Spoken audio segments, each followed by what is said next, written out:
And to look at Vance, the big criticism I see a lot of is, well, he didn't like him in 2016, and he saw. I didn't like him in 2016. Fuck, dude. Anyone can Google 2016 Remso, and they're not going to find anything remotely positive at all. And this idea that across 8 years, almost a decade, that people aren't going to see what happened. I made a promise to listeners on my original podcast, and I went ahead and said that I'm going to look at him for how he governs. And I have very low standards. And what did he do? He exceeded all of them. Was he perfect? No. And when I tell people he's the most libertarian president of my lifetime, that's not me calling him a libertarian. I wouldn't apply that. I'm just applying him to the standard that we had. No new wars, deregulation, the best economy of my lifetime. One of my favorite quotes is when he was dealing with the situation in Syria, and some reporter in the White House press room was like, you might get a peace prize for negotiating, peace. And he was like, peace is the prize. Instead of focusing on winning arguments, we're teaching the basic fundamentals of sales and marketing and how we can use them to win in the world of politics, teaching you how to meet people where they're at on the issues they care about. Welcome to the Brian Nichols Show. Well, hey there, folks. Brian Nichols here on the Brian Nichols Show. Thank you for joining us on, of course, another fun-filled episode. I am, as always, your humble host, joining you from our lovely Cardio Miracle Studios here in Eastern Indiana. The Brian Nichols Show is powered by our phenomenal friends over at Amp America, folks.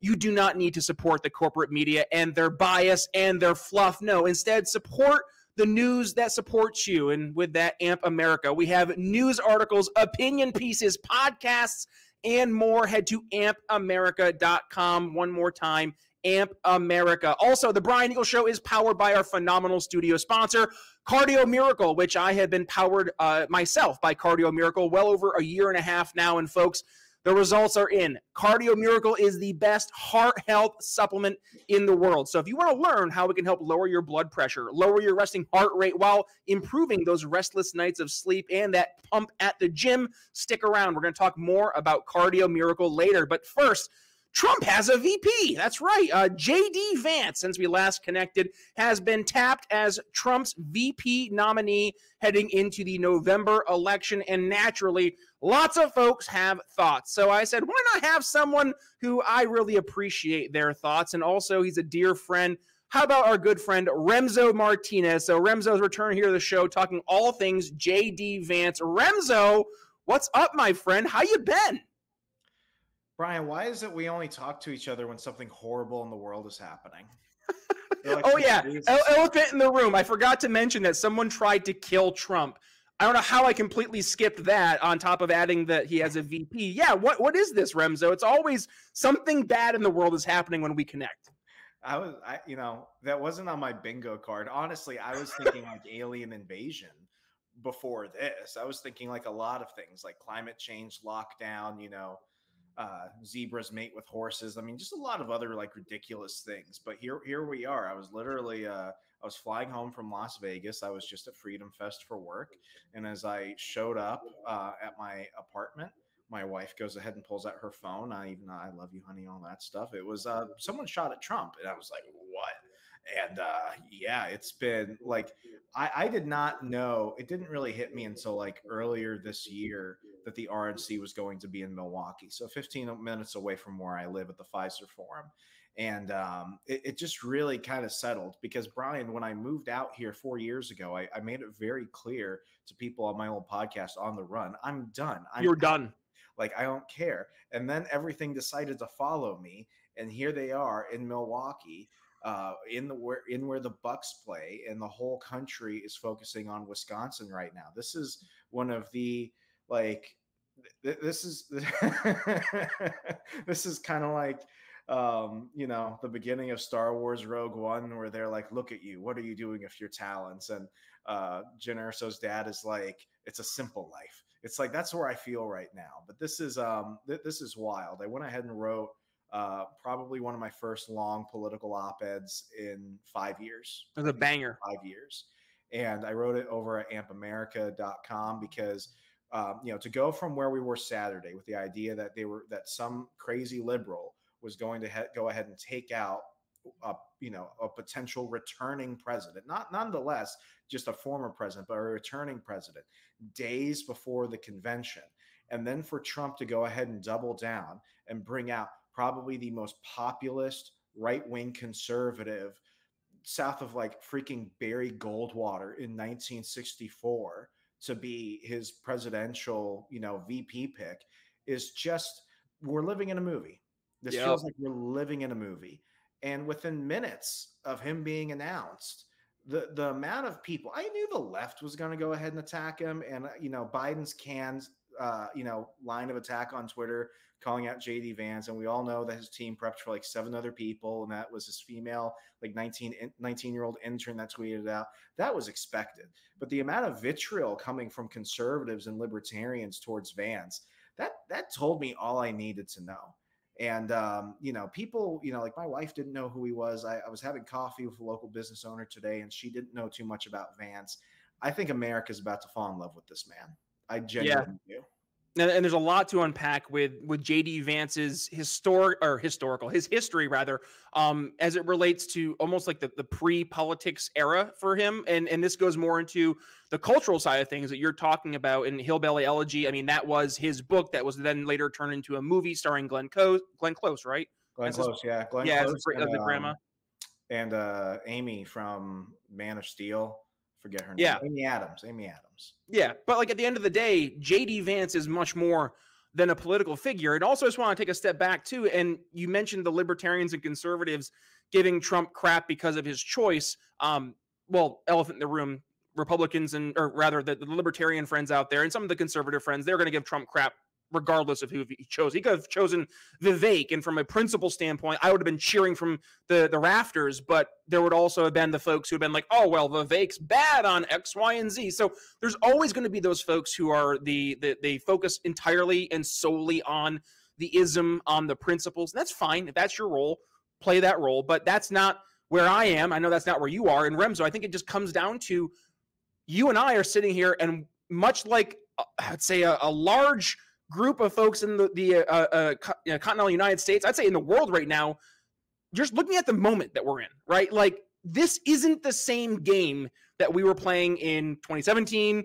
I mean, shit, go back to when you and I first connected in 2015. Like, 10 years later, this is not the same game that was being played. They just tried to take Trump out. And when you watch Trump being introduced at the RNC, I mean, like, Trump is one of the most just like bloviating, just pompous, eccentric people you'll ever meet.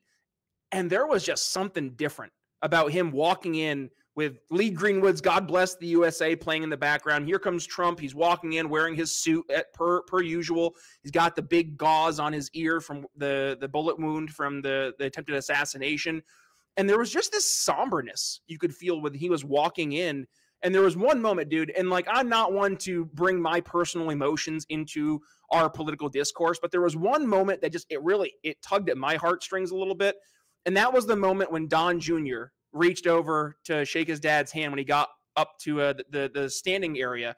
And you could feel it. Like, this wasn't just a son there supporting his dad who's running for elected office. This was also someone who almost lost his dad, right? And understanding what is happening right now. And I think this is where, for me, when I look at the JD Vance pick, yes, we are coming full circle. I think I have to take a step back from my libertarian friends and just remind them of where we are right now. Like, this is not the same arena that we were in back in 2015, not the same arena we were in 2019. Heck, Remso, you and I did a podcast right when the pandemic started, and this isn't even the same ballpark arena that you and I were having a conversation back then in. This is a different world. We've seen now you have, 10 years of media just constantly saying Trump is the next Hitler. He's the end of the American experiment.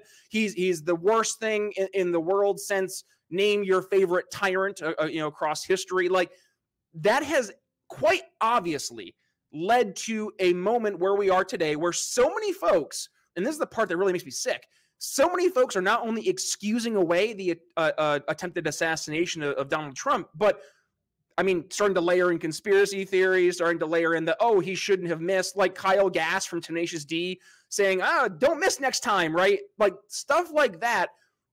And I look to my friends on the right and I say, guys, when people tell you who they are, believe them. They're telling you who they are. It's on us now to take them at their words and take them seriously versus just taking a step back and trying to play our own little game. Now, I know I just said a lot there, Remso, but like, hey, folks, I want to take a moment to talk about something that has truly changed my life, and that is Cardio Miracle, our incredible studio sponsor. Now, I'll be honest, when I first heard about Cardio Miracle and their claims about improving heart health, I was skeptical. But after using it for just about 2 months, I was absolutely blown away by the results.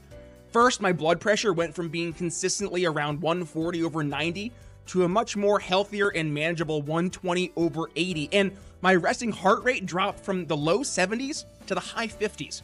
And I couldn't believe it. But the benefits didn't stop there. I started sleeping better, and I felt more energized at the gym, and my heart felt the best it's felt in years. And it's not just me. Hundreds of you, our amazing listeners, have reached out to share your own incredible experiences with Cardio Miracle. So, what is Cardio Miracle, and how does it work? It's a carefully crafted supplement that harnesses the power of nitric oxide to support optimal heart function. So, by increasing nitric oxide levels in your blood, Cardio Miracle helps relax your blood vessels, improve circulation, and it protects your heart from damage. It's like giving your heart the support it needs to function at its best. And here's the best part. We've got an exclusive offer just for you, our loyal listeners here at the Brian Nichols Show. When you head over to cardiomiracle.com and use code TBNS at checkout, you'll get an extra 15% discount on your order. Plus, with their 100% money-back guarantee, you've got nothing to lose and everything to gain. So, if you're ready to take control of your heart health and experience the life-changing benefits of Cardio Miracle for yourself, just click the link in the show notes or video description. Trust me, your heart will thank you. And don't wait another day to prioritize your health. Join the tens of thousands of folks who have already discovered the Cardio Miracle difference. Head to cardiomiracle.com now and use code TBNS for 15% off your order. Your journey to a happier and healthier heart starts today. And now, let's get back to the show. I find myself in this situation right now where it feels like you and I are trying to play, a game of like roulette and everybody else is playing checkers, right? Like, we understand the severity. If we pull the trigger at the wrong time, it's lights out. Whereas the other folks, they don't view it that way. They're just like, it's a fun little game. This is the same thing I've been doing for 10, 15, 20 years. Like, I'm playing politics, not realizing that this isn't a game anymore. It never really was a game to begin with. And now we are at the point where I need y'all to stop playing this stupid little game you're playing and get on board with what's actually happening. I'll get off my soapbox. Where did I get things wrong? Where did I get things right? Hit me with it. I love your soapbox. You can keep going like a Southern Baptist preacher, Brian. But like, this is one of those things where it's like, and to look at Vance, the big criticism I see a lot of is, well, he didn't like him in 2016, and he saw. I didn't like him in 2016. Fuck, dude. Anyone can Google 2016 Remso, and they're not going to find anything remotely positive at all. And this idea that across 8 years, almost a decade, that people aren't going to see what happened. I made a promise to listeners on my original podcast, and I went ahead and said that I'm going to look at him for how he governs. And I have very low standards. And what did he do? He exceeded all of them. Was he perfect? No. And when I tell people he's the most libertarian president of my lifetime, that's not me calling him a libertarian. I wouldn't apply that. I'm just applying him to the standard that we had. No new wars, deregulation, the best economy of my lifetime. One of my favorite quotes is when he was dealing with the situation in Syria, and some reporter in the White House press room was like, you might get a peace prize for negotiating, peace. And he was like, peace is the prize. He said that off the cuff. I mean, he's not a man who's stupid. And has he made mistakes? Absolutely. I really did not necessarily want him to be the nominee again, because my biggest thing was I felt like he fumbled the lockdowns.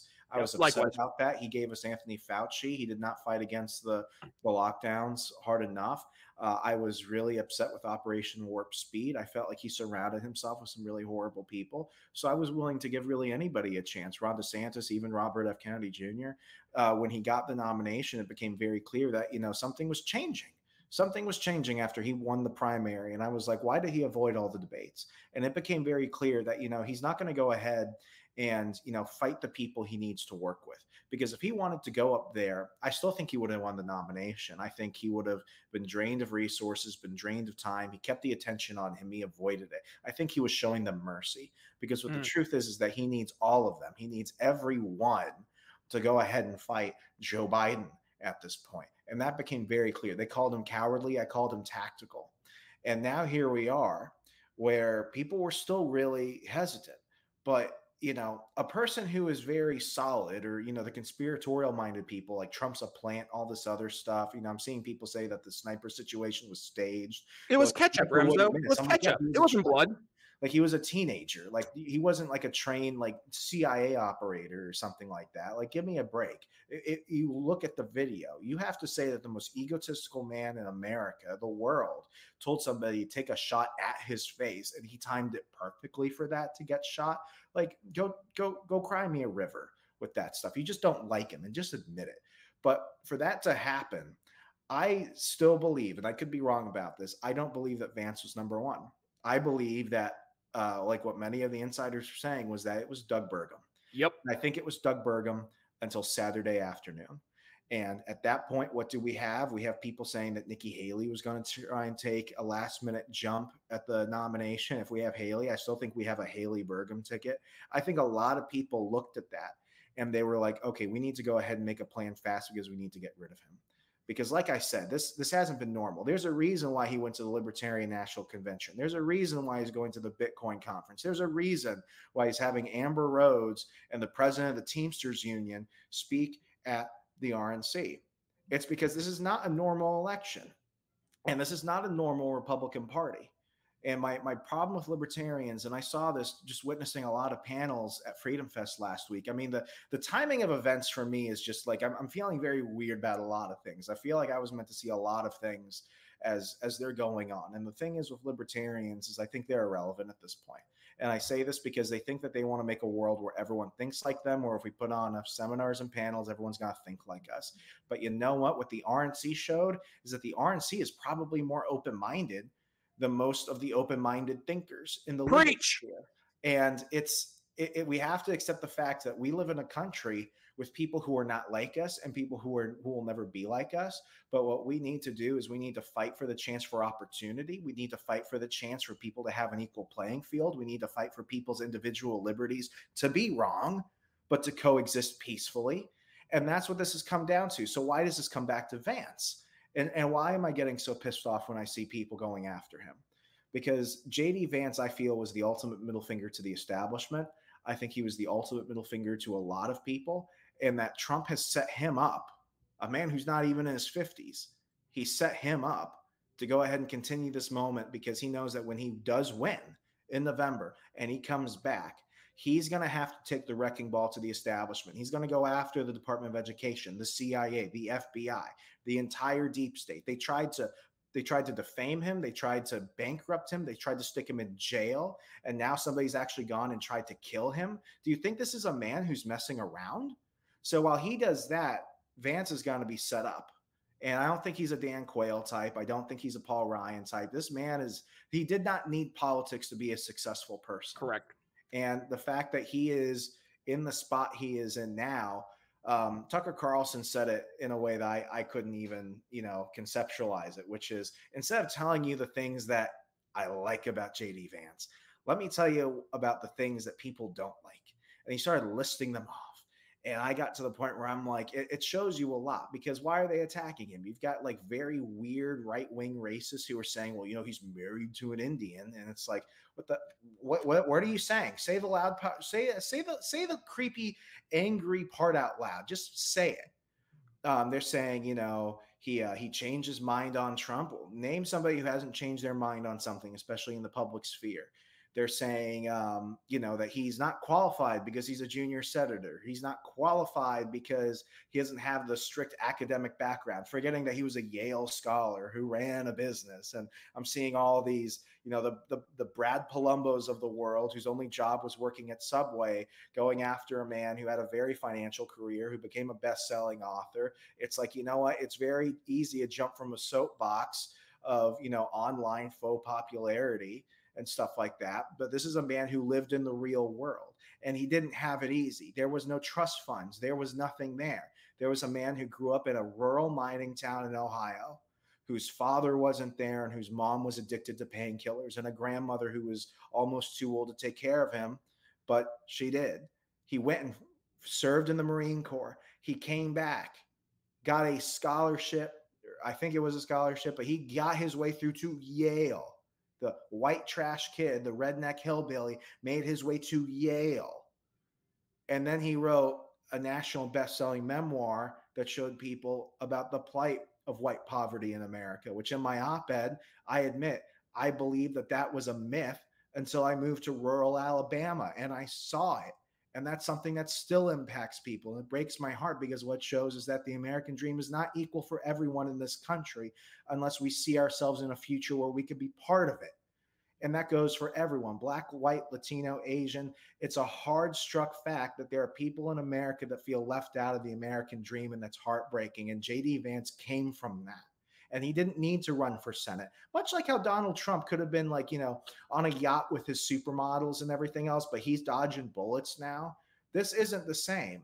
So while I was definitely, you know, voting Trump in November, if anything now, I'm voting for Trump to secure a JD Vance presidency. I'm looking for 16 years of making this country as powerful, as amazing, and as free as we've possibly dreamed of, because the bullshit's done, people. Like, we can't play this game anymore. You saw what's going on. The president, the person pretending to be the president, or the person who is Joe Biden, is not in charge. This is Obama 3.0. And it's going to be worse. We're going to weaken ourselves abroad. We're going to weaken our enemies while we're at it. We're going to strengthen people that have the exact opposite of America's interests at heart. And the people who are being left behind are going to see themselves in a country they do not recognize or feel part of. I mean, for 3.5 weeks, Remso, could you have a better, a better track record from a candidate standpoint? I mean, Trump, first and foremost, goes to the debate, doesn't have to necessarily beat Joe Biden. He just lets Joe Biden, the standing corpse, beat himself. Then after that, it was just a week plus of, is Joe Biden going to drop out? Democratic leadership trying to get him to drop out. Commentators across the board in the left trying to get him to drop out. And he's pulling his Jordan Belfort, I'm not fucking leaving. He's standing there, only he said it like, and all of a sudden you fast forward to what just happened over this past weekend. Trump literally takes a bullet, tragically sees someone lose their life in the audience.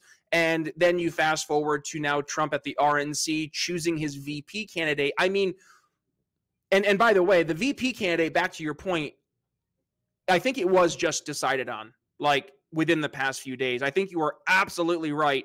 I very much, like you, thought it was going to be a Doug Burgum, or someone therein, you know, somebody who has the war chest. Neocon. If you pick a conservative or somebody who's not remotely, you know, like mainstream, you pick like a neocon, like a George H.W. Bush, and that's vice versa. If you pick a nominee who's very establishment, you go for a Paul Ryan type who can at least throw out a couple Tea Party platitudes here and there. Yep. Oh, and that's what the rumor was. If it was not Doug Burgum, it was someone like a Marco Rubio, right? And you mentioned him by name, Tucker Carlson. He's playing a huge role here because it was released, I think just this past couple hours ago, that Tucker Carlson, he gave Trump a phone call afterwards and was like, hey, you got to look at JD Vance as your guy, because Marco Rubio is way too buddy-buddy cozy with the neocon establishment. Tucker Carlson took it a step further and said he will probably try to have the job finished, take you out so he can take over. And that's the neocon playbook, and vice versa. You don't want to have any useful idiots who aren't, they're just going to, and I'm not going to pick on Pence too much here, but during the end of the Pence administration as VP, I mean, he was more or less just, he was there. He wasn't really doing anything of substance. And I think they look at JD Vance, to your point, not just as someone who can go in as a bulldog. He's smart, he's articulate, and he's principled. Whether you agree with those principles or not, he has values, he has principles, and we can talk about those. You know, frankly, as a libertarian, I disagree with some of the principles, and that's okay, and we'll talk about that. But also, Tucker's point was that JD Vance more or less serves as assassination insurance, right? Because if Trump is taken out, both literally and figuratively speaking, what's next, right? It would be someone like a JD Vance who would take over. And I mean, Remso, you look down the road, who else do we have as possible folks to carry this mantle forward beyond JD Vance? I see folks out there like a Vivek Ramaswamy, right? Who he could easily be the person to take over in 2028 were it not for JD Vance now basically having the just open runway to go to the next nomination should he so choose to take that. So, I mean, I think we're looking at where we are right now and going back to the libertarians out there, the conservative talking heads out there who they have to find fault with something, anything that Trump does, which, by the way, I've many a time here in the show, much like you, Remso, I've critiqued Trump. I critiqued Trump for his COVID responses. I critiqued Trump, much like you were articulating about the folks he surrounded himself with. I was very interested into seeing Ron DeSantis primary against Trump, not because I thought Ron DeSantis was a better candidate, but because on what DeSantis did during COVID, I thought was so important. But going back to, yeah, there are issues I disagree with JD Vance on. I don't like the economic nationalism like he champions a lot. I know there's some social conservatism stuff that I am not as 100% on board with, though I personally am very socially conservative. I try to keep that a little bit separate from policy. But I look at JD Vance, and it could have been Vivek, it could have been anybody. It has to be someone, though, who understands the moment we are in, right? And that is where I think so many folks in our camp on our side of the aisle and a lot of folks on the other side of the aisle, they just do not either willingly understand it or there's something nefarious right in the back end, right, Remso? And that is, I think, where a lot of folks are getting tired of it because it comes across so transparently as fake. Like, oh, you're hating him because you've been told to. That's your next step. Okay, I got you. You're not a serious person. You're virtue signaling. You're showing the people who are paying your bills, I'm saying the right thing. People are tired of that. People are so done with the bullshit, dude. They want authenticity. They want real. And even if you're going to tell them something that you disagree with, like, at least be transparent with me. Don't do like the politician wordsmith thing where you disagree with them, but then you make it sound really good and like, we're all Americans, rah, rah. Just be transparently honest with him. Like Vivek, there was that one time during the primaries, dude. He's talking to this one just rabid leftist at his town hall. She's wearing a mask. She's got like 13 colored different hair, screaming at him about where Vivek is wrong on X, Y, and Z. And instead of doing the thing that I think most of us would want to do is say, get that person out of here, get this screaming banshee away, he instead engaged with her and was able to have a conversation with her and was very point blank, like, hey, I don't agree with your starting off point, but here's what I actually do believe in. And articulated his vision in such a way that the lady said, oh, okay, I see it. I get it.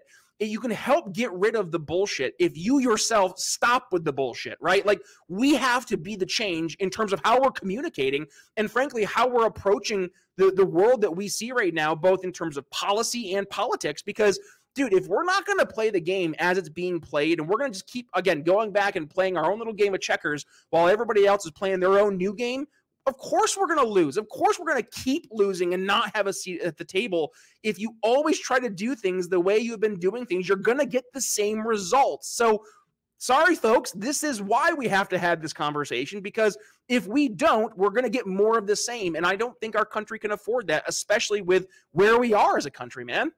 Even more so, people need to look beyond just Vance. They need to know like what Vance represents in terms of the people that hate him. And what this did was this guaranteed a lot of Trump promises that people can't say it appears like he's going to back out of. One, we're getting out of Ukraine. We're done with that shit. That ends. That ends. We are out of that money laundering, meat. $200 billion. Jesus. But it's not just the money. It's 500,000 Ukrainian and Russian men between the ages of 18 and 45 who are dead. Yep. They're dead. And what they're probably going to do, and they've already started talking about this, is they have to fill the population. Well, who are they going to fill the population with? What have they been doing in Europe? I wonder. We're going to go ahead and fill Ukraine with a bunch of people from like North Africa and stuff like that. Is that what you want to do? You want to go ahead and flood them in there. So then what you have is you have another, like progressive nanny state that's going to go ahead and just perpetuate the terror and the problems that we're seeing on the citizenry throughout Eastern and Western Europe. So that's what's going to happen. So, you know, what Trump is going to do, like the money is one thing. And, you know, when we look at the lives lost and the lives that are continued to be lost every day in this, is like, you look at Russia. In the military, we had to understand it's like for every father we kill now, there's a son who's going to think about killing us later. And what we need to do right now is we need to start thinking is, okay, what we have done is we've put Russia back in a situation where they're actually looking at thermonuclear war against the United States. Do I want somebody that can sit down with Putin and prevent that from happening so millions of people globally don't have to die? Yes, absolutely. Because but Remso, Putin is evil. Putin is the worst person ever besides Trump, right? Isn't that the mentality we're supposed to have? And by the way, I'm being facetious, obviously. Yeah, well, yeah. This is the problem with doomsday politics that the media has been playing for how many years now? Because when it's the boy who cried wolf, right? When Trump is the next coming of Hitler, when Trump is the end of our democracy, when Trump is in bed with Russia, like all of these narratives that we were just constantly peppered with year in and year out, both before Trump was president, when he was president, and after he was president, there comes a point, and by the way, I think I'm seeing this right now, and this is why I'm so confident to say this, is that your average person just tunes that shit out. Like my father-in-law, he was, you know, kind of on the fence during the Trump administration. He's a Republican, but more of like, I would say, a moderate Republican.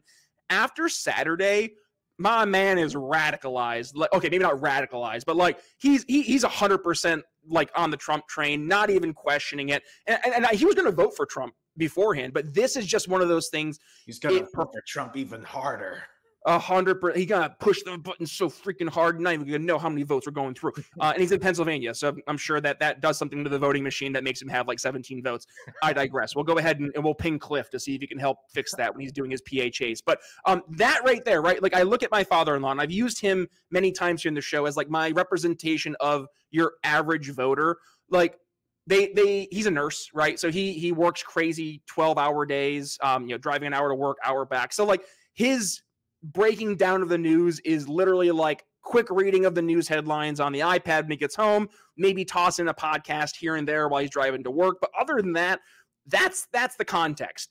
And for people like him, this past few years has just been so transparently awful from what the left is doing, leveraging these tools of power in government, and then what they have been doing to go after their political opponents, whether you agree with the prosecutions of Trump or not. Like the fact that you could just have any administration be like, hey, go after your political opponent right now. Do what I say. That's super like banana republic stuff. And your average person sees it. It's transparently corrupt. And once you see it, you can't unsee it, right? Like the picture of Trump having the blood coming down his face. You can't unsee that. You can't unsee Trump literally moments after being shot, pumping his fist, saying, fight, fight, fight. Like, you can't unsee that stuff. There's a really funny video I shared. This girl, she's doing like one of those TikToks where she's having a conversation. They talk about Trump getting shot. She's like, yeah, he looked really cool getting shot. How do you look cool getting shot? And she's like, what did he do? Did he get shot and then immediately stand up, start chanting, fight, fight, fight, USA, and then a crowd of thousands of people erupt and do the same thing? Yeah, that's exactly what happened. Ooh, that is pretty cool. Yeah, we're effed, aren't we? Like that right there, I think, is where your average person is, Remso. So I say all that. I know we're already hard pressed for time here, my man. So do us a favor, bring us home. What should people take away from this conversation? I mean, I know we talked about a lot today, but moving forward, what are some key takeaways and what are some call to actions that folks should really carry forward, not just into next week, but into the election and beyond, man? Because this, if we stop paying attention, shit's going to get weird. So what say you?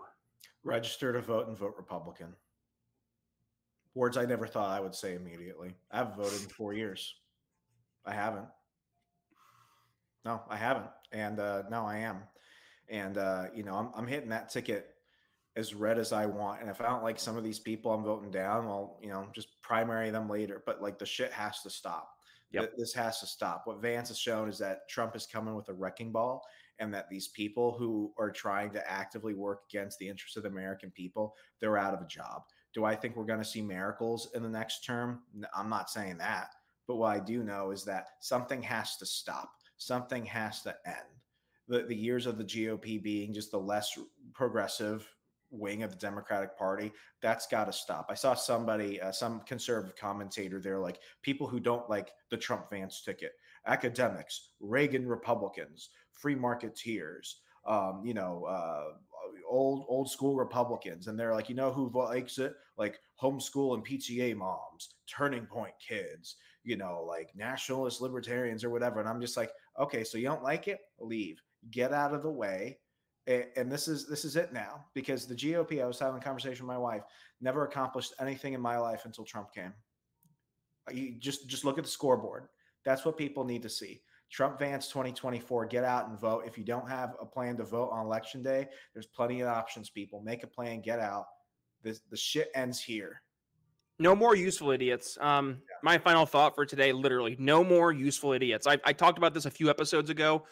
I'm so tired of the folks who they want to argue, right? And by the way, what's one of my main little things here on the show? Instead of focusing on winning arguments, and I see this all the time. Like they try to play the ism game, right? They try to, what I'll give you a real life example. One of our mutual buddies, whose name will remain nameless for this show because I know he listens. I had posted something about like immigration and it being a very real issue. Like when I was visiting family in northern New York, they're having folks come over the border from the Canadian border, and I had posted I shared a post that somebody had shared in the North Country, and it was a picture of people walking across your yard, and their response was, oh, where are they? What are they looking for work? Like, what are they going to do? Go to the local Home Depot? Or, oh, it's the walk of shame. Like, ha ha ha, it's college kids. Just completely poo-pooing and dismissing it. And that right there, like, okay, I see, like, you want to score a game, like, you want to score a point in a game. No more useful idiots. I'm sorry. Like, I respect you. I love you as a person, but I don't look at you as a political ally. I don't look at you as not just a political ally, just an ally in general. Like, yes, I will be nice to you. Yes, I will like you. Yes, I will be friendly with you. But when the shit hits the fan, I'm not looking to you to have my back. As a matter of fact, I might be looking to know where you are because I don't trust you. And I don't trust that you're going to have my back, because you can only just dismiss people's very real concerns for so long. And so many folks, they've had their concerns dismissed. And to your point, like, who are the folks that support JD Vance and who are the folks who don't, right? Like, it's just this, oh, it's the intellectuals. It's the folks who are smart. It's the folks who are educated. They're the ones who don't support JD Vance. And it's the losers. It's the homeschoolers. It's the Turning Point kids. It's the nationalist libertarians who dare think that country matters. Like, those are the losers who support JD Vance. And that's the mentality. That's the approach. They just dismiss. They don't even want to engage with the conversation because that might actually make them think. So, Remso, I can't agree more. No more useful idiots. If you are a useful idiot and you find yourself saying, that sounds like me, take a moment and maybe reevaluate your life. Go back and listen to a few episodes of the Brian Nichols Show. We talk about why you should not be a useful idiot and how to approach issues that really matter in a way that's more open, empathetic, and understanding. And then with that, do something with it, right? Like, stop just sitting online and virtue signaling and sitting in your ivory tower saying, like, well, I have figured out the world's problems through the confines of my Facebook group. Good luck. That if you can solve the world's problems through the confines of your Facebook group, more power to you, without a doubt. But you know what? I got a sneaky suspicion you're full of shit. So I'm going to challenge you to, instead of sitting on your porcelain throne as you're responding to all these different posts about how right you are and how wrong or how stupid these rubes are, maybe do something different. Get out, get involved, get engaged, talk to real people outside of your echo chamber. I know, surprising. Remso, with that being said, I want folks to be able to go ahead and find you and continue the conversation, because I'm sure for the new folks who have joined the audience in the past year or so, this is the first time they're hearing you on the show. So they're like, who's this Remso guy? He's got some good stuff to say. And for the folks who are longtime listeners, they're like, thank God Remso's back. We need to have some more common sense here in the show. So where can folks go ahead and support you, my friend, friend. And also, where can folks go ahead and learn more about, what's that say? AMP America? What's that? America. Go to ampamerica.com or AMP America News on X, people, because the conversation, the fun ain't stopping. And we ain't stopping either. Go ahead and follow me on Instagram at GoRemso. My X account is Hey Remso. Google me. That's my challenge, people. You don't know me? Google me. Brian, thank you so much. Are you channeling your inner Biden? Project 2025. Google it, man. Google it. Man. Come on. Come on, man. No malarkey. No malarkey. Dude, if I ever get to that point where my brain is just mashed potatoes and I think that I'm able to coherently articulate my ideas, I ask you to please just pull me aside and say, Brian, you're doing the Biden again. You're doing the Biden. One thing I'll say to cap it off is like, I made a vow many years ago. I was done talking politics. I was done talking partisan politics. And for 4 years, I did that. For 4 years, I left DC. I left a career in media behind. I had to build up. I was in the private sector. Now I run a business. I'm a leader in my community. And I very much stayed out of it. And now I'm looking at the point where it's like everything that I've tried to build back up in my life, I fear it's going to be taken away. And, you know, I saw it happen. The government went after me. The media went after me. They went after my friends. They tried to put people that I admire in jail. Yep. They've tried to make this so that way it's like I sought peace. I was going to remove myself from the argument. You guys can fight and I'm just going to survive. But you know what? It just, there comes a point where you just can't let people get away with it. And I'm a small potato in a big world. But, you know, I think for people that know me, they know that I was a person that was on the front lines of a lot of the political and cultural fights. I've been a behind the scenes guy in media, nonprofits, entertainment, in many things. Like I wrote, you know, two fucking books about this. Like, you know, I'm not nobody. I'm not nobody. And my professional life has been impacted by this. Thank God for the better, because I've got my freedom as an entrepreneur and I've got great friends and great people that take care of me. And I hope I could take care of them. But this is an evolution. And somebody's going to say, well, Remso, in 2017 in April, you said this. I'm like, go fuck yourself, because I'm done. And I'm here to make Donald Trump and JD Vance the next president and vice president of the United States. Remso, I love you. You're a dear friend. I am so thankful that you are in my life. You are just an incredible human being. I cannot believe that you and I have known each other for almost a decade at this point and have worked together in some way, shape, or form for almost a decade at this point. Time travels way too fast, but also when I look back, we got some really cool war stories together. We got some really cool skins on the wall we can look back and talk about. And dude, it just looking at where we started to where we are today, I never thought that we would be in this spot that you and I are in right now. But man, it is kind of funny. Like here, I'll get a little introspective, I guess. Like God has a lot of different plans mapped out for us, and we don't really know where those plans will lead us. Like I found myself many times, much like any other practicing Christian, saying, we doing this? Like, what are we doing here, God? And there are people that God will bring into my life, people God will take away from my life. And I know that there's a reason for it. I know he's got a reason for it. And I just got to say, my man, like, I know that there's 100% a reason that God brought us together, because you got it figured out. I don't want to say I have it figured out. I'm trying. I'm getting there to figure it out. But at the end of the day, to be able to have these conversations, understand where we are in the world, and frankly, in terms of where we are in our history, like it's on us. I always think about this. You know, when I was growing up, you'd have something bad happen, and you'd be like, "I need an adult. I need an adult." and then you grow up, and bad things happen, and you're like, "I need an. I'm the adult." I'm the adult. And that was the moment for me. I think really like it hit me that, oh, okay, there is no one coming to save you. You have to be the change you want to see in the world. And to have folks like you who can help me on that mission, who you have a very similar mission yourself, it makes it a lot easier, because you don't have to like sit down and say, okay, Remso, what do you believe on X, Y, and Z? Oh, okay, he disagrees on this. We got to get Remso better on that. It's like, no, I know that there are things you believe that I might be a little questionable on, and vice versa.